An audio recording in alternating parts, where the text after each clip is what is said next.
अच्छा रोहित शर्मा ने वो ले लिया। ओ अरे वो होता है ना जो गवर्नमेंट एम्प्लॉय को 60 साल के बाद लेना पड़ता है। अरे वही ना जिसमें पार्टी होती है अरे क्या बोलते हैं उसको। हाँ हाँ रिटायर भाई। मेरे लोग सवाल पूछ रहे रिटायर नहीं है या लेने के लिए मजबूर किया है।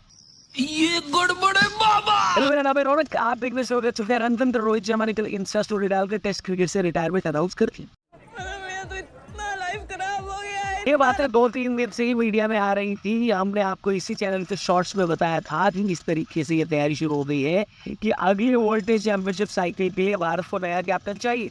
मुझे तभी गड़बड़ लग रही थी कि क्या रोहित शर्मा को ये टीम सिर्फ एक बल्लेबाज के तौर पर देखना चाहती है, पर अब क्लियर हो गया है कि नहीं देखना चाहती।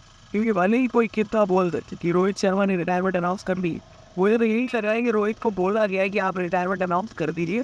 क्योंकि आप खुद सोचो ऑर्डर को ट्रॉफी के टाइम पर जब रोहित शर्मा ने सीधी टेस्ट में बुल को ड्रॉप किया था, उनका इंटरव्यू हुआ था, रोहित शर्मा ने क्लियरली बोला था कि मैं कहीं जाने वाला नहीं। ऐसी एक स्टेटमेंट उन्होंने बात है भी यारी उनका प्लान तो नहीं था, तो ये उनका फैसला नहीं हो सकता। लगता है घर पर न्यूजीलैंड के खिलाफ प्री सीरीज हार और उसके बाद बॉर्डर को ट्रॉफी, फिर रोहित शर्मा का टेस्ट करियर समाप्त है।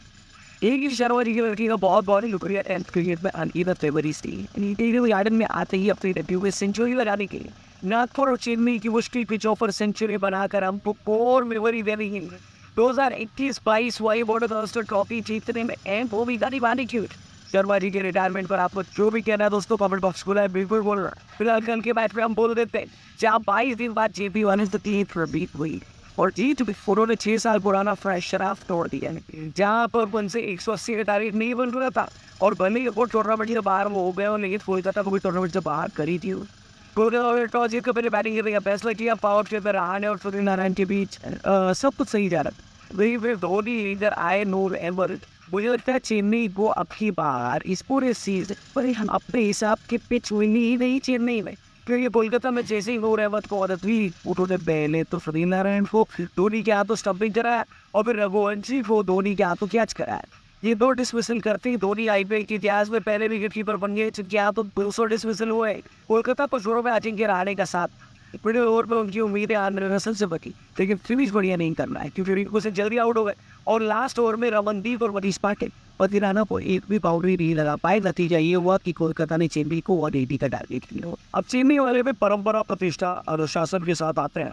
ऐसा कैसे हो सकता है कि पावर प्ले में नुकसान ना हो। पिछले मैच के हीरो आयुष मात्रे 0 पे आउट हो गए, खाता नहीं खोल पाए।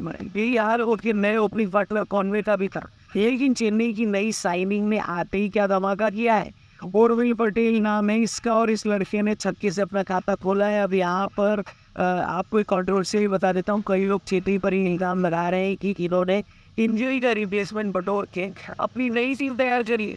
आयुष मात्रे, उर्विल पटेल, ब्राविस, ये सारे खिलाड़ी वो हैं जो इंजरी रिप्लेसमेंट के तौर पर चेन्नई के साथ जुड़े और अब इतनी बढ़िया फॉर्म में दिखाई दे रही है। लोगों को लग रहा है कि यार 2026 में तो चेन्नई इससे स्ट्रॉन्ग नजर आ रही है। लोग इसको चीटिंग बोल रहे हैं और कह रहे हैं कि भाई अगर ऋतुराज गायकवाड़ की जगह आयुष मात्रे आए हैं तो जब ऋतुराज गायकवाड़ ठीक होकर वापस आ जाए तो आप आयुष मात्रे को छोड़ देना, उनको ऑक्शन टेबल पे जाने देना। एक तरीके से देखिए दोस्तों तो ये बात सही है, रूल में लूप होल तो है, लेकिन आप लोगों को आज ही क्यों नजर आ रहा है जब चेन्नई ये कह रही है कि 2011 में जब क्रिस गेल ने डेविड मेरिस की इंजरी की वजह से आरसीबी ज्वाइन करी थी तो वो भी तो रिप्लेसमेंट प्लेयर थे, लेकिन 2017 तक आरसीबी के वो खेले। इनफैक्ट कैप्टन रजत पाटीदार भी इंजरी रिप्लेसमेंट है जो अभी तक मजदूरों के लिए खेल रहे हैं। दिल्ली के लिए जैक प्रेजर मतलब राजस्थान के लिए संदीप शर्मा, ये सारे ही तो रिप्लेसमेंट है।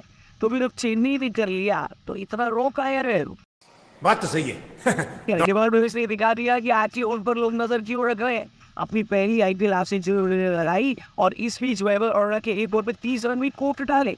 सही मायने में यही मैच का टर्निंग पॉइंट था और चेन्नई वालों ने तो एक और मैच भिजवा दिया था। और प्ले के बाद चेन्नई का स्कोर 62 पे 5 विकेट, यानी पावर प्ले हुई आधी टीम पवेलियन चली गई थी। ये तो ब्रेविस के आतंक का कमाल था जिसकी वजह से 80 वापस मुकाबले में आई और उनके आउट होने के बाद जिम्मेदारी यही शिवम दुबे ने जो सेकंड लास्ट ओवर तक तो लेकर गए, लेकिन उनके आउट होने के बाद और कोई बचा ही नहीं था सिवाय धोनी के।